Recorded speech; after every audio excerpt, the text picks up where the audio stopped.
What's going on, everyone?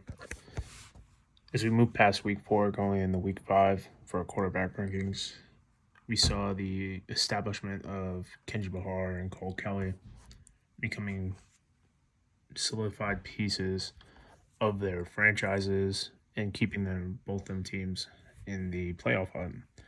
Unfortunately for Bahar, we're learning that it looks like he'll be out and Terry Wilson will be getting the nod as well. Week 4, we also saw the emergence of Terry Wilson getting a little bit more snaps and a quick cameo from Kevin Thomson as Kelley continues to regress Case Cookus continues to regress and deal with injury. So starting off our quarterback rankings, as stated, I'll go with Kevin Thomson for my honorable mention. Thomson made his 2023 debut, came in after Case Cookus was banged up with even more injuries. After it looked like his right arm or right hand was injured, Thomson came in on the 4th and 12 onside kick, threw one pass for 11 yards, completed it. This is his first time playing in a game, obviously, as I said. And with Cookus' status kind of up in the air a little bit, we'll see what happens. Coming in at number 9, we are going to Terry Wilson of the Houston Gamblers. 2 of 3, 21 passing yards, 9 rushing attempts, 49 rushing yards, and 1 fumble that ended up in a Kike Chisholm touchdown. The Gamblers just had everything going for them. Obviously, Wilson got an extended look. Bahar and will be starting in week 5. Bahar's injured. With that being said, didn't really pass the ball much, but obviously that rushing ability is unmatched. It'll be nice to see what he can do, playing the full 60 minutes of the game now, see how he's going to react with that. But overall, obviously a solid performance. Chisholm looked good. Justin Hall continues to look good. Josh Pearson looks good, and they're bringing back TJ Pledger this week, along with Mark Thompson. So this team should be able to succeed no matter who's under center. Very rush heavy, but we'll see what happens. But once again, Terry Wilson, number 9. Coming in at number 8 is Josh Love of the Michigan Panthers. Last week he was number 9. Went 10 of 15, 58 passing yards. 1 touchdown, 1 interception, 4 rushing attempts, 3 rushing yards, and 1 fumble. This is 2 consecutive bad games in a row. I gave Josh a lot of leadway with that week 2 win, but obviously right now it looks like Love and the Panthers are really limited right now to dump-offs. Offensive line pressure's been there, or pressure, from the offensive line's been there a little bit. And it looks like they kind of went run heavy last week. And I think, the Panthers rushing attack put over 120 yards on the ground. But regardless, it doesn't look like it's working out. Carson Strong came in, threw a bad interception at the end of the half, but regardless was able to move the ball downfield pretty decently. But Love is on the depth chart as QB1 for week 5, so it does look like everything be going to according to plan. They're playing the Maulers, which they've played a lot better this year, so we'll see what happens. But Love's bugaboo continues to be his arm strength and a little bit of decision making, so we'll see what happens after that. And it kind of looks like a lack of confidence a little bit, but we'll see. I don't know. Come in number 8, Case Cookus, previous for the Philadelphia Stars. Last week he was number 6, 24 of 38, 189 passing yards, 1 touchdown, 1 pick, 2 rushing attempts, 16 rushing yards. I think he's the hardest quarterback to judge in this whole thing. Last week I had him at 6, but when he came into the season, he was number 1. His offensive line play has been abysmal, and even the play calling looks a little bit limited. They just lost Chris Rowland, so that's going to make things a little bit harder. Last year they had Alex Akinbulu and Gunnar Vogel from 2022. It looks like this year they have a lot of issues. I think Blake Camper's been a swinging door, essentially, and with Cookus consistently under pressure, it's not even, you can't even get a good gauge on him on what he's got going on. So I'm very curious to see what happens with him moving forward. I think he's hurt. But regardless, this team's got a lot of issues, and Cookus isn't going to be able to survive the season. Coming in at number 7, I got Carson Strong, Michigan Panthers. Last week I had him at number 7 as well. He went 9 of 12 for 76 yards, No touchdowns, 1 pick, no rushing attempts, no rushing yards. Now, a little bit of a spark. Was able to move the ball downfield. Looked real good until that interception in the end of the first half. Biggest thing I liked about Strong this week is that they had him rolling out a little bit, and he looked decent, and he didn't look too unathletic, and he didn't look afraid. So that was a big positive on those. And they're moving the ball down the field. He had more passing attempts or passing yards than Josh Love. I think he played about the whole second quarter and whatnot. I mean, I think it's Strong's team. I thought he'd be starting by now, but obviously I was wrong. But we'll see what happens. But regardless, Strong's been, for the past 2 weeks, has provided more of a spark than Love. So we'll push on from there. Coming in number 6, last week he was number 8, Troy Williams, Pittsburgh Maulers. Let's go over his stats. 21 of 33, 217, 0 touchdowns, 0 picks, 7 rushing attempts, 63 rushing yards, 1 touchdown. I want to make it very clear that the addition of Terry Poole as their left tackle has made this offensive line that much better, because this offensive line is not that good. Well, pretty simple, right? But when you see the pocket breaking down around Williams a lot of times before he takes off, you'll see Terry Poole on the left just kind of doing his thing one-on-one and, just dominating the guy in front of him. It's kind of crazy to see, all the chaos going around when Williams is running back there and just Terry Poole is the only one still maintaining his block. I think that, says a lot about, obviously the guy's skill set, because he's one of the better offensive linemen in all football, but regardless, just the confidence that everyone has that he will do his job versus the rest of the line. Now, Williams put together a pretty solid performance. Obviously, his rushing ability is what makes this team so dynamic, and I'm really glad that they went with him. I thought they were going to go with James Morgan, but my biggest thing was you need to let one of these guys play. With a lack of talent on the offensive line, Williams is a better option, but he's definitely making improvements as a passer, even on his incomplete passes and whatnot. I do see a little bit of progression where he's able to step into the throw, minus before where he was using more of his arm, less of his whole body. So I do like that.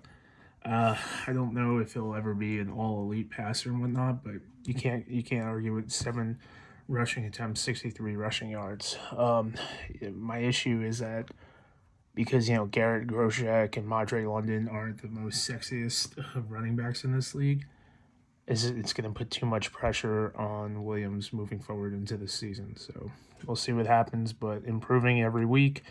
Last week he was number 8. This week he's number 6. Coming in number 5, DeAndre Johnson, New Jersey Generals, 7 of 14, 113, 1 touchdown, no picks, 5 rushing attempts, 38 yards, 1 fumble. Last week I had him at 5. He's staying right here. It seems like they got a little Bash Brothers thing going on with Trey Williams, Darius Victor. I think they're going to remain extremely competitive, staying for the North Division. I find it extremely in good favor that Mike Riley has decided that Johnson is the guy, and to continue to push on with him. I want to see more of that. I think that's the way to do it, because the thing is him and Precautionary have a similar skill set, and I feel like that was a waste of time. And what made him effective with Luis Perez is that their game was too different. With him and Precautionary having a similar skill set, it doesn't make any sense to me to have Johnson rotate in and out, because then he gets out of the rhythm. I count 3 drops from his receivers. One of them was the Randy Satterfield. It was one of the best passes I've ever seen. Really, from Johnson, good pocket, sets his feet, and just exploded into the pass. But Satterfield obviously dropped it. I mean, you can't be too geeked out about what Johnson's been doing for the Generals. Another good competitive game. Moving forward with the combination of the rushing attack they have, it doesn't get much better. Obviously, you want to win. You want to win versus the Breakers, but the Breakers are the best team in the league right now, and overall, you have to be happy with what you got from Johnson, and he's one of the better quarterbacks in this league, and then he's improving. So we'll see what happens next week. Coming in number 4, I got Cole Kelley from the Memphis Showboats. Last week I had him at number 4. 15 of 26, 151, 0 touchdowns, 0 interceptions, 6 rushing attempts, 27 rushing yards, 2 touchdowns. Guy was able to use his big body majority of the game. There was just like 2 or 3 sacks I counted that Panthers players were able to like put hands on him, and a smaller quarterback he would have fell, but his 6'7" frame is what's keeping him upright and whatnot. Gets his first win versus Michigan. He's obviously the best option right now for the Showboats to continue to win games. I really liked the momentum he had. I really liked everything he was doing. The passing attack a little bit watered down, but there was a lot of tough rushing yards from this team last week. I was pretty pumped about that. Big thing is the ability to avoid sacks. When he gets hit, he's not going down initially, and then he's able to throw the ball away. So, I'm big body on the QB sneaks, everything like that. So I think the Showboats are in a good place. I don't know if they make a playoff push or anything like that, but I think they're going to be extremely competitive with Kelley moving forward. I've talked about this ad nauseum about the Stallions and Alex Magoo. This week he's coming in at number 3. Last week he was number 2. But it says something when even on your bad days, you're better than most teams, right? 117 of 29, 157, 1 TD, 2 picks, 10 rushing attempts, 48 rushing yards, 1 TD on the ground. Even on his off day, still managed to put together a highlight reel performance. Several missed throws. I counted 2 touchdowns he missed. Technically 3 if you want to count the Sternberger drop, but he should have hit. I think it was Deion Kane on the pass before as well. He's able to make a dynamic play with his legs a lot. Keeping him in the top echelon of USFL QBs. They said it wasn't the prettiest performance, but he's not a young kid anymore. He's a 6-year veteran. He was able to gut his way to a victory. They're still behind the Breakers, still extremely competitive, and the Smallers team isn't that bad. They're a very competitive team. They're just trying to figure it out on their end, so you can't be too geeked out about it. Regardless, I do like what the Stallions overall were able to do, and sometimes you gotta play tough, and it's not pretty, but a win is a win, and that's what Magoo did.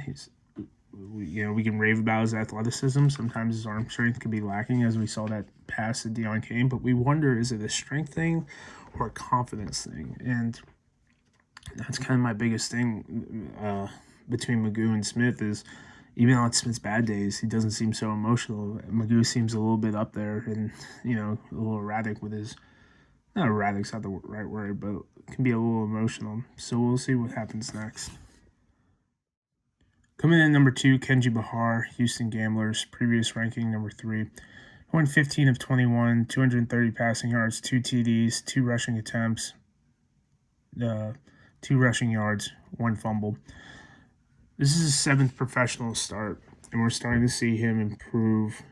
And he's been way better than Clayton Thomson last year. Obviously, not as good as Jim Kelley from the 80s, but with TJ Pledger, with Terry Wilson coming in to spell him, with Mark Thomson, it just seems like the system is designed for Bahar to succeed based off Justin Hall and and Josh Peterson as his receivers and whatnot. It just seems that everything is kind of clicking right now.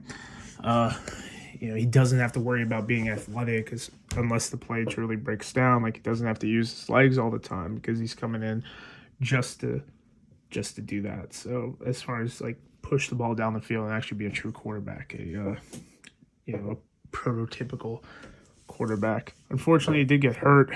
He's not going to be playing this week. That's the injury report came out last night. So it's going to be the Terry Wilson show. But, regardless, Bahar's been fun to watch. And he's, been my biggest riser this week playing quarterback. Coming in number 1, we got McLeod Bethel Thomson. Probably the most elite quarterback in the USFL over the last 2 seasons. He just passed 1,000 passing yards for the Breakers. Last season, Kyle Slother had 1,799 in 9 games, I believe. He's got a chance of passing 3K with six games to go. I think he's at 11-16. Currently he's on pace for 2790, but just it's the same old stuff. He's obvious that we talked about through the first 4 weeks. Just the great receiving core, Sage Surratt, Wes Hills. Like it's too easy at this point, and it kind of seemed like even when they're not winning, they're playing around with their food, and McLeod's just in control the whole time. Even though he didn't have a sexy game, didn't throw for and went 26 of 37, 279, 0 touchdowns, 1 pick, 2 rushing attempts, 10 rushing yards, and a fumble. It just seems like it's almost too easy, regardless for the Breakers overall. Because if it's not McLeod doing it or Sage Surratt, it's Wes Hills putting up almost 150 all-purpose yards right now. So overall, despite a down game, I can't say that anyone doesn't deserve the number 1 spot, but McLeod. Once again, guys, that's my quarterback rankings coming in to week 5. Sorry for the delay, but I appreciate you guys tuning in, liking, subscribing, all that goofy stuff. You guys have a great week. I'll see you next week.